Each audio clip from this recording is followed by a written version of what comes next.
Selamat datang kembali di kelas Mekanika Teknik. Kita lanjut pelajaran sebelumnya terkait dengan momen gaya ya, momen gaya.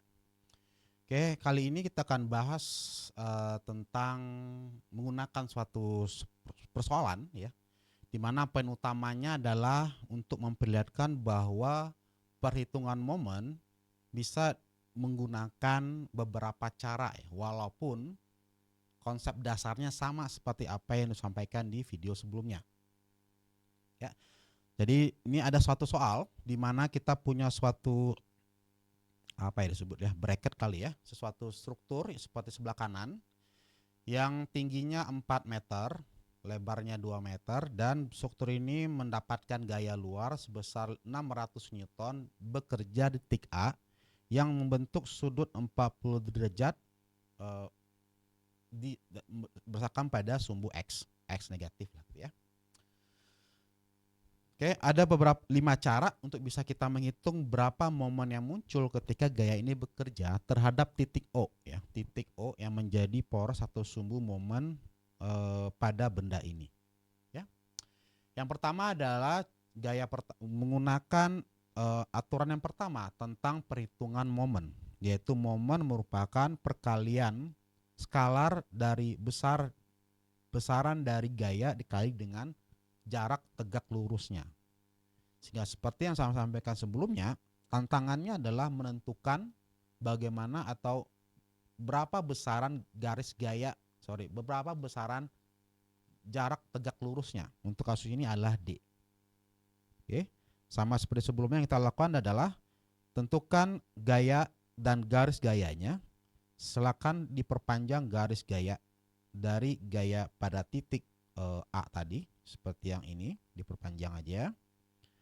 Kemudian dari sana melihat dari titik O sebagai poros dari kondisi ini, bikin garis tegak lurus terhadap garis gaya tadi.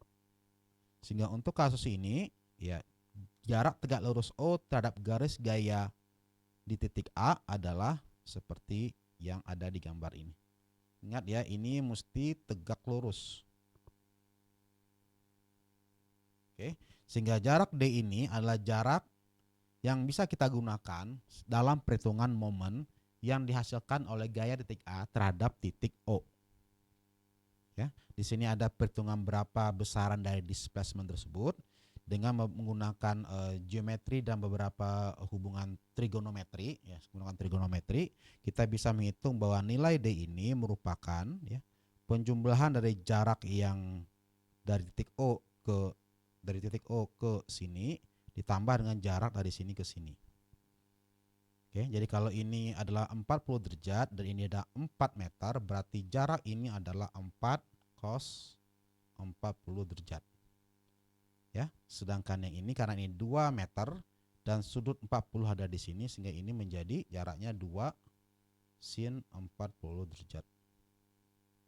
Sehingga D adalah penjumlahan dari jarak 4 kali cos 40 ditambah dengan 2 kali sin 40. Sehingga total panjang jarak D sebagai jarak tegak lurus gaya di A terhadap titik O adalah 4,35 meter. Hati-hati satuan jangan lupa ya. Sehingga selanjutnya simple, kita tahu besaran daya yaitu 600 Newton. Sehingga 600 dikalikan dengan jarak tegak lurus tadi yaitu 435 menghasilkan angka sebesar 2610 Newton meter. Oke, itu adalah cara yang pertama. Simple ya. Cara yang kedua menggunakan teorema tadi yaitu teorema Varignon tadi yang mengatakan bahwa momen gaya merupakan penjumlahan dari momen yang dibentuk oleh komponen-komponen gaya tersebut. Oke. Sehingga langkah pertama yang dilakukan adalah untuk menggunakan teorema tadi, gaya yang bekerja di titik A tadi kita cari komponennya terhadap sumbu tegak lurus. Untuk kasus ini akan lebih nyaman kalau kita menggunakan sumbu yang tegak lurus ya.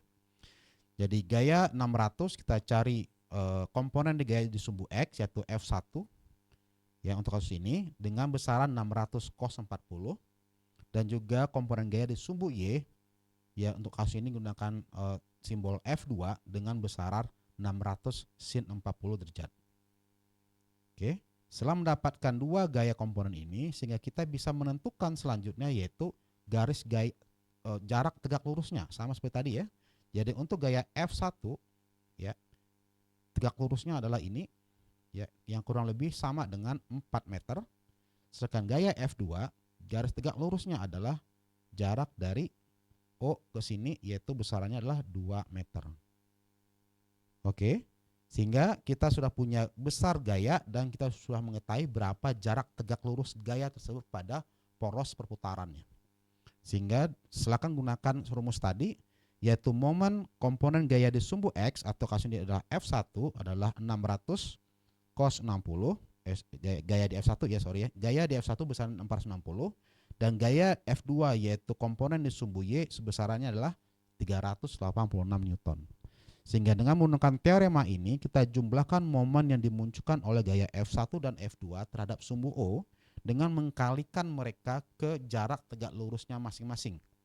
Jadi M0 atau momen total yang dihasilkan oleh gaya 600 Newton sama dengan penjumlahan momen gaya dari komponen di sumbu X ditambah dengan komponen di sumbu Y.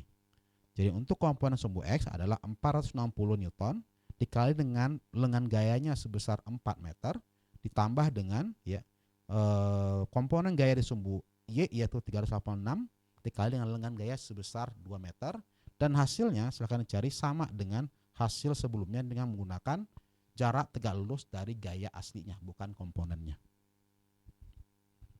Ya, jadi ini adalah dua cara pertama untuk menghitung momen dalam suatu kondisi.